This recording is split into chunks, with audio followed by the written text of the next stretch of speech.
Maintenant, lorsque vous remplissez le tableau, assurez-vous de vous référer au tableau The Table, qui est un tableau des choses à mettre sur la table. Beaucoup de ces éléments sont négligés.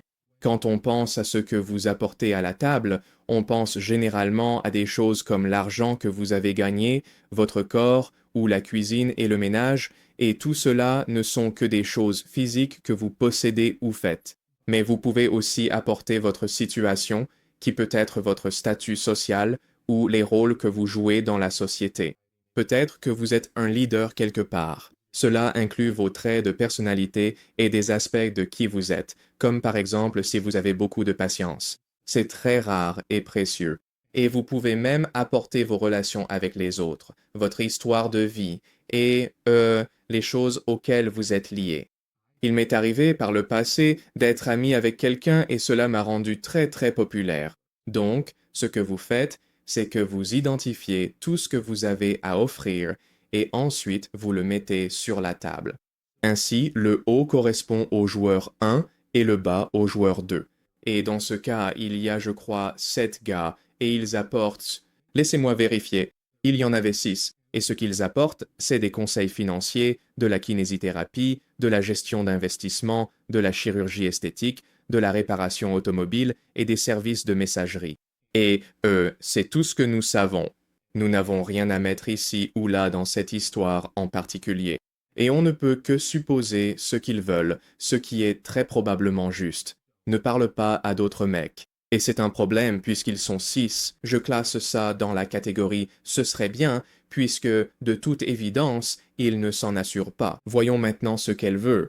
Il y a différents niveaux de désir. Il y a des choses que l'on ne veut pas et des choses dont on se fiche. Nous n'avons connaissance d'aucune de ces deux catégories. Et puis il y a les choses dont elle a besoin et celles qui seraient agréables. Et nous n'en sommes pas certains, mais il me semble qu'elle ne parlerait à aucun de ces gars s'il ne faisait pas ces choses pour elle. Donc nous allons tout mettre dans la catégorie besoin. Et puis, il y a ce qu'elle apporte, qui est, je suppose, moi probablement, ce qui signifie je répondrai à certains d'entre vous par message, de temps en temps. Il ne semble pas qu'il y ait beaucoup plus de relations ici. Et puis je vais supposer qu'elle ne veut pas apporter d'effort, d'attention ou d'espoir, puisqu'elle ne le fait pas. Donc maintenant, vous avez votre échange. Ce que ces gars apportent à la table, c'est 6 services professionnels de qualité, et ce qu'ils veulent en échange, c'est de l'attention et de l'exclusivité, et elle n'est pas prête à donner quoi que ce soit. Alors, on va juste remplir ces jauges. Ces gars fournissent, j'estimerais, environ 70% de l'effort qu'exige une relation, et elle le reçoit, tandis qu'elle ne donne qu'environ 2% de l'effort qu'elle pourrait fournir. Et les gars ne reçoivent rien parce qu'ils ne veulent pas ce qu'elle propose, c'est-à-dire simplement répondre au message. Maintenant, ça ne semble pas être un échange très équitable, n'est-ce pas? Ça ressemble exactement à la façon dont j'ai dessiné le tableau, non? Ces gars fournissent énormément d'efforts, et elle se contente de les recevoir. Et tu ne veux pas être ce gars-là. Laisse-moi te montrer pourquoi. Si tu fais des choses pour elle en échange de rien, alors rien, c'est ce que tu vaux à ses yeux. Tu ne veux pas ne rien valoir, n'est-ce pas? Et si tu continues à lui donner des choses gratuitement, elle va finir par penser qu'elle y a droit, ce qui va la pousser à donner encore moins en retour, non seulement à toi, mais aussi aux 6 autres gars. Et tu te retrouves alors avec un marché où ces gars donnent, donnent et donnent, et ce sont seulement d'autres gars qui reçoivent. Et c'est pour ça que ce comportement, donner et donner encore, aussi appelé simping, est une mauvaise idée.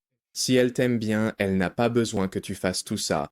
J'ai été ce gars-là, celui qui donne 300%, qui fait des efforts dignes de 3 relations, et en retour, elle ne donne rien, et à aucun moment, elle ne commence à rendre quoi que ce soit. Elle ne le fera pas. J'ai aussi été ce gars-là, celui pour qui la somme totale des efforts se résume à acheter quelque chose au magasin pendant qu'elle fait tout le reste. Et à aucun moment, elle ne te demande d'en faire plus que ça. Si elle t'aime bien, tu peux t'en sortir en ne faisant que 5% d'efforts. C'est pour ça que le simping est une si mauvaise stratégie. Tu donnes tout et tu ne reçois rien en retour. Et celle-ci est une stratégie amusante, mais elle blesse leurs sentiments et ensuite elle déteste les hommes pour toujours. C'est pourquoi j'ai mis celle-ci ici. Trouve quelqu'un qui te donne la même énergie en retour. Voici comment ça fonctionne. Quand tu mets quelque chose sur la table et qu'elle le reçoit, elle se dit « Oh, c'est super, j'aime bien. Je ferais mieux de mettre quelque chose sur la table aussi pour être sûr qu'il ne parte pas. » Et si elle ne le fait pas et que tu ne pars pas quand même, alors tu ne vaux rien. Tu ne veux pas ne rien valoir. Et en plus, tu fais exploser les prix pour le reste d'entre nous. Je ne sais pas pour toi, mais moi, jamais, jamais je ne réparerai la voiture de cette fille pour un sixième de son temps de réponse par message. C'est n'importe quoi. Je veux dire, peut-être que pour Sydney Sweeney ou quelqu'un de célèbre, ça vaudrait des heures de travail pour quelques instants d'attention, mais pour une fille lambda, tu te ridiculises. Donc voilà la situation. Cette fille est intelligente. Elle comprend sa place sur le marché et elle a fait des choix sur la façon de s'y positionner. Je pense que ses choix sont de mauvaise qualité. Je pense qu'elle échoue tout simplement au test du caddie. C'est, si tu ne ramènes pas le caddie, ça veut dire que tu ne comprends pas que vivre dans un monde meilleur dépend de toi. Si tu ne remets pas le caddie à sa place, qui le fera? Si tu ne ramasses pas les déchets, alors il y aura des déchets. Et c'est pour ça que certains endroits ressemblent à ça. Et si tu acceptes beaucoup d'énergie sans rien donner en retour, comme cette fille l'a fait avec ce gars, alors ils se mettent en colère et font la même chose aux autres, ce que j'ai fait à cette fille et à beaucoup d'autres avant de comprendre que c'était mal. C'est laisser des déchets émotionnels partout, ce qui pollue le bassin de rencontre. Et c'est pour ça que tout va mal, parce qu'on a tous glissé vers le bas du tableau. On a beaucoup de gens qui se comportent comme ça, et on dirait qu'on se dirige vers ça. Donc, je n'aime pas ces choix, mais ce sont ses choix, et elle les a faits intelligemment, et tu dois maintenant faire de même. Si elle prend tout ce qu'elle peut, sans rien donner en retour, alors tu dois arrêter de donner jusqu'à ce qu'elle abandonne sa liste. Ne rends pas service à quelqu'un qui ne t'a fait aucune promesse. Et assure-toi que ces promesses sont garanties par quelque chose. Les promesses ne veulent rien dire si tu ne perds rien en les brisant.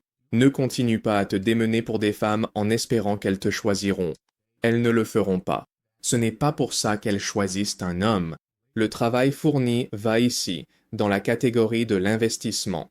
Et si tu en fais trop, tu finis dans la friend zone. Les femmes ne te choisissent pas parce que tu es dans la friend zone. Elles te choisissent parce que tu les fais se sentir spécial. Et par spécial, j'entends spécial au sens adulte. Si tu fais ça, tu es dans la version masculine d'une relation ambiguë. Tu donnes tout et tu ne reçois rien. Donc, tout comme les femmes disaient autrefois, je ne suis pas à toi tant que je n'ai pas une bague. Maintenant tu dois dire, oui, je pourrais réparer ta voiture si on vivait ensemble, parce que là, ce qui est à toi est à moi, mais sinon, je suis occupé. Si assez d'entre vous font ça, le marché s'ajustera de lui-même. Ça reviendra d'ici à là. Les femmes passent leur temps avec les meilleurs mecs parce que les simps ne paient pour rien. Si les simps arrêtent de payer, alors elles vont commencer à demander aux meilleurs mecs de payer et ils diront non et au final, tout le monde finira avec la personne qui lui correspond. Donc, ne donne pas ton investissement pour rien. C'est de l'argent, du temps, des efforts, du soutien, de l'engagement, de l'attachement émotionnel, le partage de choses. Dis-lui, tu n'auras tout ça que si tu es sérieuse à propos de nous. Et la plupart ne le feront pas, mais celles qui le feront sont celles qui te rendront l'appareil, au lieu de n'avoir aucun petit ami, mais d'en avoir beaucoup. Un dernier détail avant que je parte. Cela ne s'applique qu'aux choses importantes. Ce sont des services professionnels offerts gratuitement à quelqu'un qui ne les apprécie pas. Rappelle-toi, tu peux utiliser le tableau pour évaluer chaque interaction. Donc, si elle te demande quelque chose de ridiculement facile qu'elle pourrait faire elle-même et qu'en échange tu obtiens toute son attention, cela pourrait être un hanky drop. Le hanky drop, c'est quand les femmes laissaient tomber quelque chose par terre pour qu'un homme vienne le ramasser pour elles. Ce n'est pas beaucoup d'efforts, mais tu reçois beaucoup d'attention. Cela remplit le compteur de la relation sans que tu aies à faire grand-chose. Beaucoup de gars ne remarquent pas cela. Quelqu'un va dire « Viens m'aider à ouvrir le pot de beurre de cacahuète », alors qu'il n'est pas difficile à ouvrir et elle n'avait pas besoin de toi pour ça, donc pourquoi voudrait-elle que tu sois là? Peut-être parce que tu es en dehors de la zone des personnes à éviter. Mais si elle veut des centaines de dollars de travail non payé et qu'en échange elle t'envoie juste un texto LOL, alors elle veut probablement juste un autre esclave. Et être un esclave, ce n'est pas attirant. J'ai fait tout ce que tu m'as dit, ça t'emmène dans cette direction, pas dans l'autre. Donc tu dois voir chaque chose comme un échange, et ne donne pas beaucoup pour recevoir peu. Ça ne marchera pas, et tu es en train de ruiner le marché. Tu paies pour ce que quelqu'un d'autre obtient, et ça te rend bon marché, donc sans valeur. Et cette fille le sait même. Tu te souviens de cette partie? J'ai un homme qui savait que je voulais un G7NX. Il va regarder ça, il va regarder ça, il va regarder ça. Elle rit parce qu'elle souligne sa faible valeur juste devant lui. Mais elle ne veut pas non plus perdre les services gratuits, et elle ne les perdra pas tant qu'il restera dans l'ignorance et se convaincra que quelque chose viendra plus tard. Lui pense qu'il a une chance, mais elle le considère juste comme de la main-d'œuvre gratuite. Alors souviens-toi, Je n'ai pas de petit ami, mais j'en ai beaucoup donc. ne lui donne pas trop. Tu ne seras pas un petit ami. Si tu veux obtenir le tableau, il est dans ma boutique de graphique. Lien dans la description de la vidéo. J'ai aussi un nouveau livre. Il fait 280 pages de mes réflexions quotidiennes avec du contenu que tu ne trouveras nulle part ailleurs et bien plus encore. Je pense que je fais déjà assez de choses maintenant. Tout est dans les liens dans la description de la vidéo. Vous voulez plus de maths? Rendez-vous sur itshowmath.com et abonnez-vous à la newsletter pour recevoir des infos exclusives et d'autres contenus.